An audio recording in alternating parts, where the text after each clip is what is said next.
Good morning, it's MJ, and this is a general reading for the collective for November 7th. I hope everyone is having a wonderful week. It's been a really busy one here.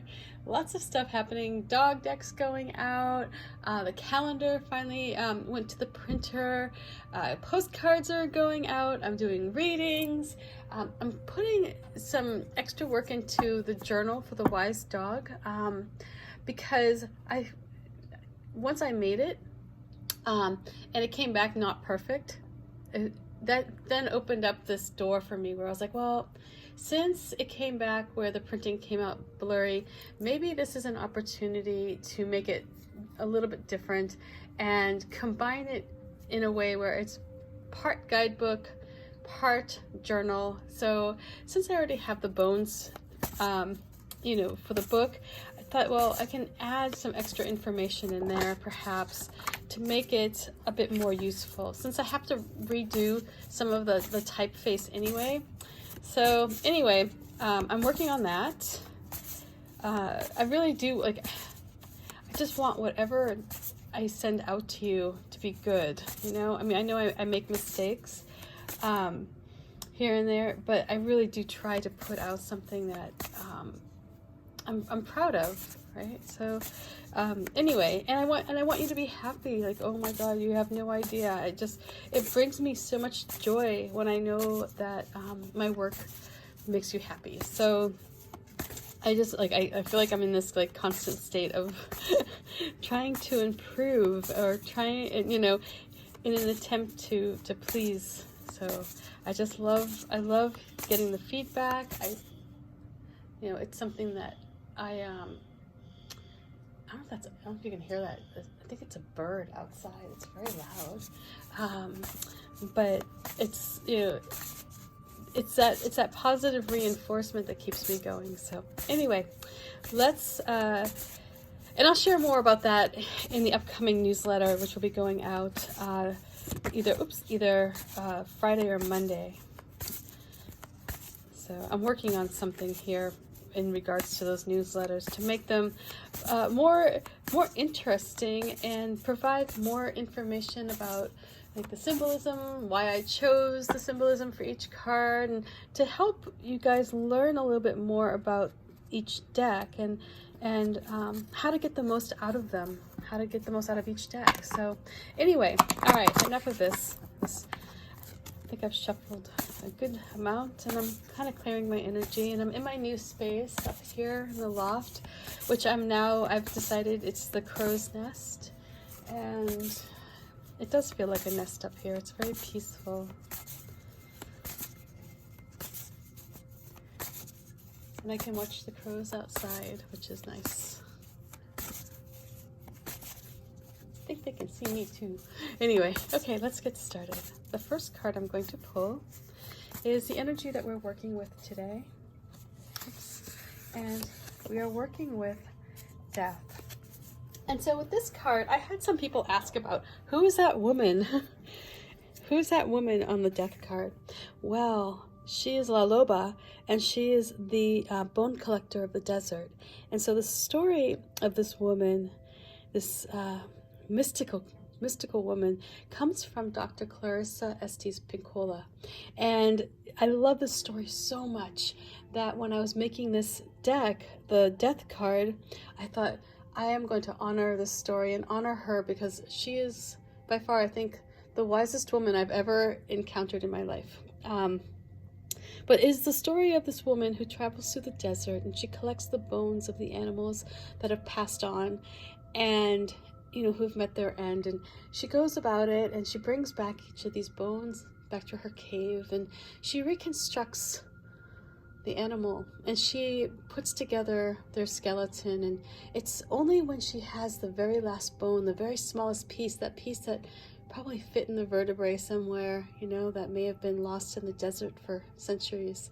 It is only when she has that piece she does her magic, and the magic is that she brings back the muscle, and she brings back the life to this animal, and she recreates it. So out of death, it's like the bone is the the essence, the purity. The bones are the part of us that cannot go away, that they are with us. They're the constant, you know. Our muscles, our skin, the fat around them, whatever it is, that is all temporary. That's not our story. And so it's in our bones that our story lives. And I love this story of this woman who just, you know, devotes her energy to creating new life from what was once gone in this transformation. And so she's the wolf woman. And so there's a wolf in here, but she also she doesn't just bring back wolves, she brings back all animals that she finds that have passed in the desert. So there are crows here that symbolize that space between the spiritual realm and the material world. And you can see this cat is out in the desert with these big cactus here. And it comes back even bigger and more confident. You can see its posture is looking forward here. So we're starting off with this energy of releasing and getting back to our essence. What is, you know, what's at the core? Who are you? If you just dig deep down and you think about who you are, not what your parents' beliefs are, or, you know, what society tells you are. Like, who are you? What are you know, what's your being? And so with having this death card here at the present time, you know, the call is for you to reconnect with that and look for areas that can be let go. What isn't serving you, so that you can rebuild in that area. So if it's something, you know, whether it's your career, if it's a relationship that has died, then maybe it is time to let it go, release it, so that you can start over and you can rebuild. So let's see what energy we have coming to us in the form of an external influence. And the story of the Loba is that she has this fiery red hair, and that's where this comes from. So I don't usually put people in my cards, but for this one I did. I just imagined her calling this animal up, calling it to rise up. Okay, so the external influence that we're working with today is the Three of Pentacles. So something is going to come about that's going to challenge you, perhaps. It's going to be like a puzzle, you know, and you're going to have to figure out a new way of doing something. And it may be that in order to discover this side of you, this part of you that can see a situation maybe not for what it appears to be, but how it could be, it may be that you need to shed a part that is holding you back, or to let go of an idea that is holding you back, so that you can allow for your creativity to come in, so that you can use that inventive spirit that you have inside you to see things not necessarily as they are in reality, but what they could be. So, you know,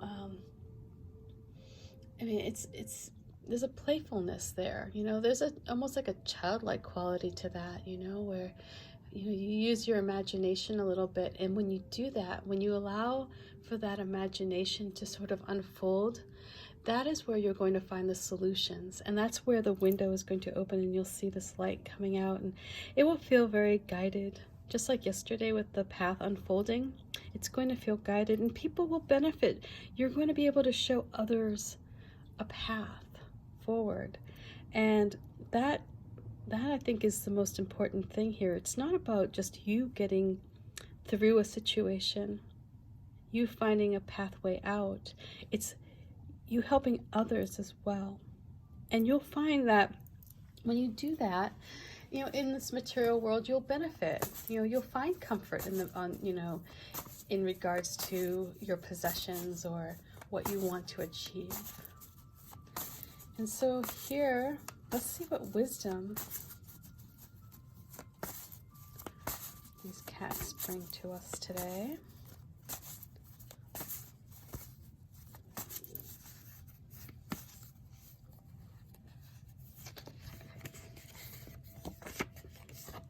We have the High Priestess, and this is tapping into your subconscious and letting things take root, you know, where you notice the signs, where it's where you recognize the spiritual world that is all around us, and it's like you're a little bit more open to it. You know, this is where, again, like, and I say this, sometimes I feel like a broken record with this, but it's like, you know, sometimes you walk down the street and you didn't see that piece of graffiti yesterday, but today there's a word on it and it strikes a chord with you, you know, and you're like, whoa, where did this, you know, like, who would ever think to write that or scribble that on a wall? Yet it's there, and it's not just there, it's there as a sign, and it's something that the universe is directing your attention to.